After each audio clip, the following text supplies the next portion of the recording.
11월 10일 월요일. 로댕의 각성. 조각가 로댕은 3번이나 프랑스 국립미술학교에 낙방했습니다. 생계를 위해 은세공을 하던 그는 어느 날 친구로부터 눈에 보이는 나뭇잎만 만들지 말고 그 속에 있는 생명을 표현해보라는 충고를 듣고 큰 충격을 받았습니다. 또 어렸을 때부터 자신을 깊이 이해해 주었던 누이 마리아가 세상을 떠났을 때 그는 감당하기 힘든 고통을 겪었습니다. 이 2번의 충격은 그를 자신 안으로 깊이 돌아보게 만들었고 이후 로댕은 조각에 온 힘을 쏟게 되었습니다.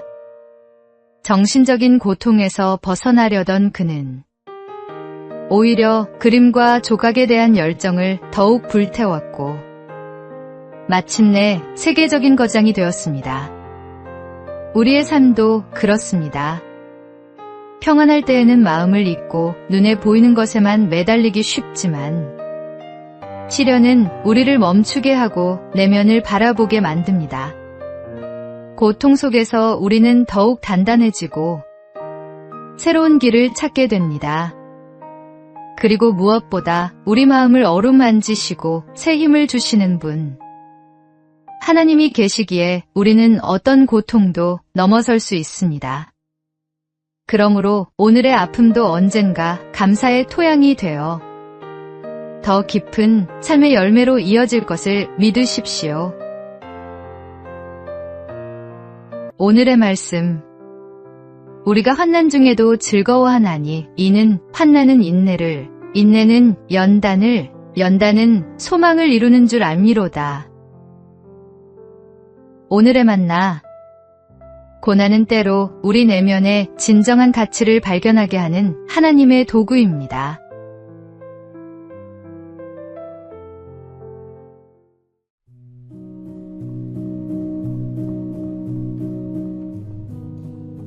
(11월 11일) 화요일. 10만 원의 교훈. 한 사람이 특이한 실험을 했습니다. 어떤 마을의 일정한 구역의 집집마다 매일 10만 원씩을 나누어 주었습니다. 첫째 날은 사람들은 의아해하면서도 기쁨으로 돈을 받았습니다. 셋째, 넷째 날이 되자 이 소식이 마을의 화제가 되었고 사람들은 서로 흥분된 목소리로 이야기를 나누었습니다. 둘째 주가 되자 현관 앞에 나와 기다리기 시작했고 셋째 주에는 더 이상 놀라지 않고 당연한 일처럼 받아들였습니다. 넷째 주가 되자 그것은 일상의 일부가 되어버렸습니다. 그런데 실험 기간이 끝난 날 그 사람이 돈을 주지 않고 그냥 지나가자 사람들은 성난 얼굴로 외쳤습니다. 왜 오늘은 돈을 안 주는 겁니까? 감사에 익숙해진 사람들이 결국 감사를 잊은 것입니다.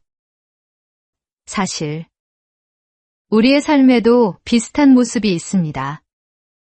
매일 아침 눈을 뜨고 숨을 쉬는 일상, 가족과 친구의 사랑, 일용할 양식과 건강. 이 모든 것이 다 하나님의 은혜의 선물입니다. 그러나 반복되다 보면 우리는 쉽게 당연하게 여기고 감사하는 마음을 잃어버리곤 합니다. 오늘 하루 내게 주어진 은혜와 복이 결코 당연하지 않음을 기억해 보십시오. 끊임없이 부어주시는 사랑 앞에 다시 감사하는 마음으로 서는 것이 우리의 영혼을 새롭게 하고 삶을 더욱 풍성하게 합니다. 오늘의 말씀. 내 영혼아 여호와를 성축하며 그의 모든 은택을 잊지 말지어다. 오늘의 만나.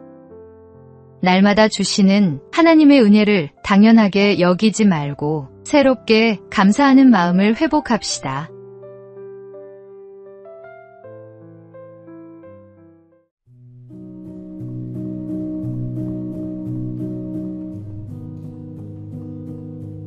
11월 12일 수요일. 감사로 피어난 작품. 인천에서 활동하는 강석준 작가는 중증 자폐 2급 판정을 받았습니다. 어린 시절부터 사회와의 소통에 큰 어려움이 있었고 일상조차 쉽지 않았습니다. 그러나 그는 그림과 조각을 통해 자신을 표현하기 시작했습니다. 사람들과 말로 나누기 힘든 내면의 세계를 붓과 조각도로 풀어낸 것입니다. 그의 작품은 멸종위기 동물과 자연을 주제로 하고 있습니다. 다른 사람에게는 장애로만 보일 수 있는 한계가 오히려 세상을 바라보는 독특한 시선과 예술적 감수성으로 바뀐 것입니다. 지금 그의 작품은 공공기관 전시에도 초대되고 많은 이들의 공감을 얻고 있습니다. 강 작가는 자신의 상황을 원망하기보다 주어진 삶 안에서 표현할 수 있는 것을 감사하며 이어갔습니다. 그 결과 남들이 보지 못한 아름다움을 작품으로 담아낼 수 있었습니다. 잃은 것에 머무르지 않고 남아있는 것에 감사하며 집중할 때 그것이 곧 삶을 빛나게 만드는 힘이 됩니다. 오늘의 말씀.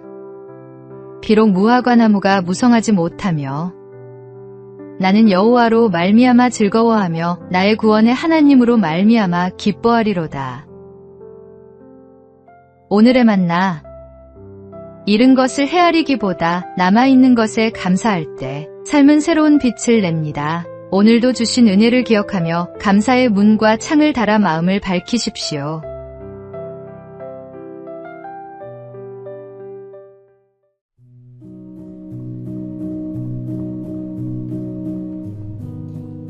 (11월 13일) 목요일. 마지막 순간의 고백. 코미디계의 대부라 불리던 전유성 씨는 평생 이성적 사고가 강해 신앙을 쉽게 받아들이지 못했습니다. 그러나 30여 년 넘게 그를 위해 눈물로 기도한 후배들과 가족들의 헌신은 끝내 결실을 맺었습니다. 건강이 악화되던 지난 여름, 청도에서 인연을 맺었던 김성황 목사가 병원을 찾아 기도할 때 전 씨는 마침내 아멘으로 응답하며 하나님을 영접했습니다. 이후 병실에는 매일 성경과 찬송이 흘러나왔고 그는 자신을 돌보러 온 후배와 함께한 작가들을 위해 그리고 무엇보다 딸을 위해 기도했습니다. 하나님, 우리 딸 잘 부탁드립니다. 라는 마지막 기도와 함께 하나님을 믿으라는 믿음의 유언을 남겼습니다. 놀랍게도 그의 딸 제비 씨는 아버지의 고백 이후 신앙생활을 시작하겠다고 다짐했습니다. 장례 또한 기독교 예식으로 드려졌으며 많은 동료와 후배들이 함께하며 그의 새로운 시작을 축복했습니다. 포기하지 않고 드린 오랜 기도는 마침내 기적의 열매가 되었고 하나님의 은혜는 마지막 순간까지 그를 붙드셨습니다. 인생의 끝자락에서 드린 이 고백은 모든 이에게 구원의 은혜는 결코 늦지 않다는 사실을 증거합니다. 오늘의 말씀. 누구든지 주의 이름을 부르는 자는 구원을 받으리라. 오늘의 만나. 포기하지 않는 기도가 영혼을 살립니다. 사랑하는 이를 위해 끝까지 기도하는 믿음을 가지십시오.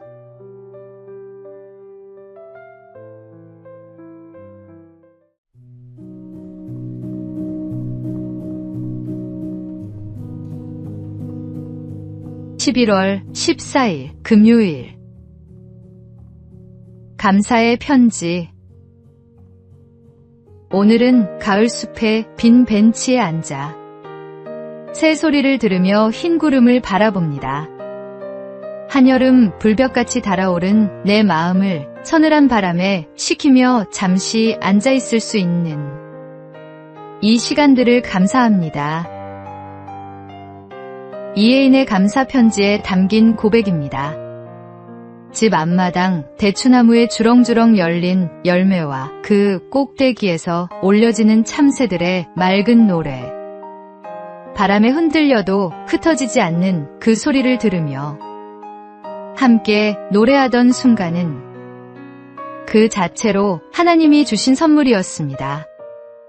또 한 포기에 난을 정성껏 돌보듯 우리를 지켜보시는 하나님의 시선 속에는 따뜻한 사랑이 가득합니다. 난초가 작은 물방울만으로도 싱싱이 꽃대를 올리듯 우리도 날마다 하나님이 부어주시는 은혜를 받으며 살아갑니다.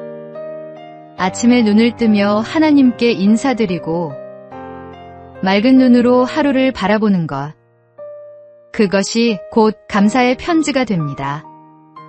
오늘도 주신 것들을 하나씩 떠올리며 감사할 때 우리의 하루는 더 깊고 풍성해질 것입니다. 오늘의 말씀, 범사에 우리 주 예수 그리스도의 이름으로 항상 아버지 하나님께 감사하며. 오늘의 만나, 감사는 특별한 일이 있을 때만 드리는 고백이 아닙니다. 평범한 하루 속 작은 순간들을 붙잡아 하나님께 감사해 보십시오.